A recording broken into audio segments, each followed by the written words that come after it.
Welcome to our channel, a place where we seek out oases of wisdom amidst the parched deserts of modern life. Have you ever felt like you are carrying a massive boulder on your shoulders, not because of hard labor, but because of the weight of criticism, the stinging eyes of judgment, or the lingering pains of a past that refuses to fade? Why is it that some people can walk through a hurricane and remain as calm as if they were strolling through a park, while others crumble under the slight breeze of a rumor? Today, I am going to share a story that is meant to be felt with the heart, a story that will completely transform how you perceive pain and your reactions to it. This is the secret of a woman who turned her life's greatest tragedies into a state of freedom that even a king would envy. Before we embark on this journey, if you are someone who thirsts for spiritual growth and wants to equip yourself with an intellectual filter against life's storms, please hit the subscribe button and ring the bell.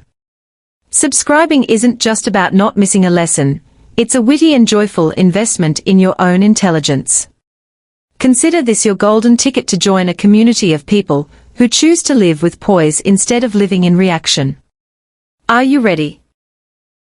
Take a deep breath, leave the noise of the world behind, and let us travel to the land of invaluable lessons.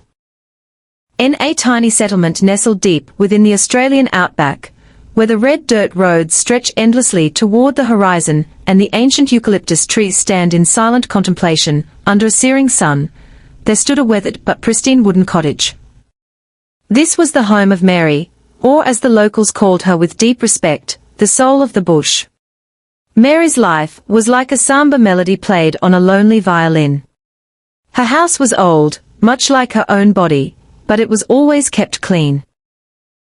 Life had not been kind to her. She had lost her husband in a devastating bushfire at a young age. Her children, like young birds finding their wings, had moved far away to the glittering lights of Sydney and Melbourne, and they rarely returned.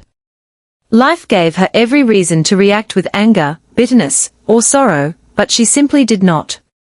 Every morning, before the sun had fully climbed over the rugged ranges, Mary sat quietly on her porch with a mug of black tea, watching the outback wake up. She watched the kangaroos hopping in the distance, and the dust motes dancing in the light. One sweltering afternoon, as a hot wind blew red dust through the town, a young woman named Sarah came running to Mary's porch. Her eyes were filled with tears and her heart was heavy with indignation. "Mary!" Sarah cried out. "I can't take it anymore. People in town are talking badly about me. They judge my every move. Their words are like knives in my heart. I can't sleep, and my heart burns with a fire of anger." Mary listened in silence, her calm demeanor a sharp contrast to Sarah's turmoil. She stood up, went inside, and returned with a small sack of wheat grains. She placed it into Sarah's trembling hands. "Hold this sack tightly," Mary commanded gently. Sarah did as she was told, gripping the sack with all her might. 1 minute passed, then 2. Her hand began to ache, and the muscles in her arms started to throb with fatigue. "It hurts, Mary," Sarah groaned. "I can't hold it this way anymore." Mary smiled with a gentle grace and took the sack back. "The weight did not increase," she said softly. "Your grip did." Sarah fell silent, the weight of those words sinking in. Mary looked out toward the horizon where the sun was beginning to dip, painting the sky in shades of violet and gold. She began to share her own story. "When my husband died," Mary said, "I asked life, why me? When my sons left this world to follow their own paths, I wanted to curse fate." She paused, her voice as steady as the earth beneath them. "But I learned something. Every angry reaction became a new burden on my weak shoulders.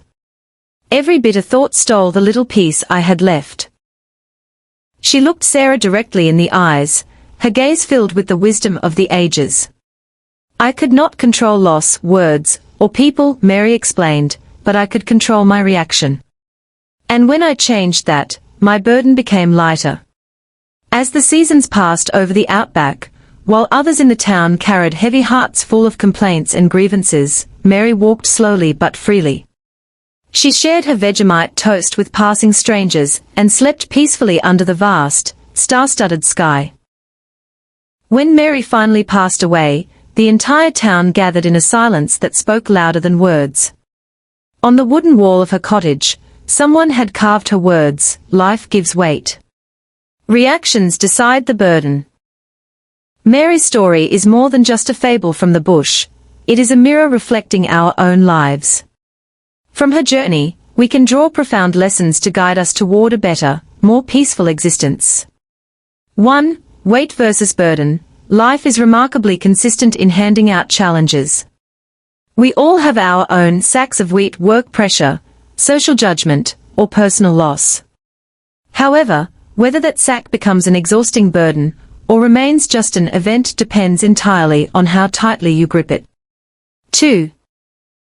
The power of choice. We often fall into the trap of thinking we are victims of our circumstances. But the ultimate human freedom lies in the space between the stimulus and the response. You cannot stop people from speaking, and you cannot stop problems from coming. But you can choose not to carry every word and every problem in your heart. 3. Letting go is freedom. As Mary taught us, when we stop asking why me, and start accepting what is, our shoulders feel lighter. Peace doesn't come from the world becoming quiet. It comes from refusing to create a storm within your own soul. I hope that after watching this, the next time you feel your heart tightening with anger or hurt, you will remember the sack of wheat. Ask yourself, am I gripping this too tightly? Learn to loosen your hand and your mind to embrace the peace you truly deserve. If this story touched your heart or gave you a new perspective, please share it with someone you love. Someone who might be silently carrying a burden that is too heavy. And if you haven't already, click that subscribe button. Your subscription helps us grow, but more importantly, it is a commitment to yourself that you choose to live a life of wisdom and lightness. Thank you for staying with me until the very end. May you master your reactions and walk freely on your own path.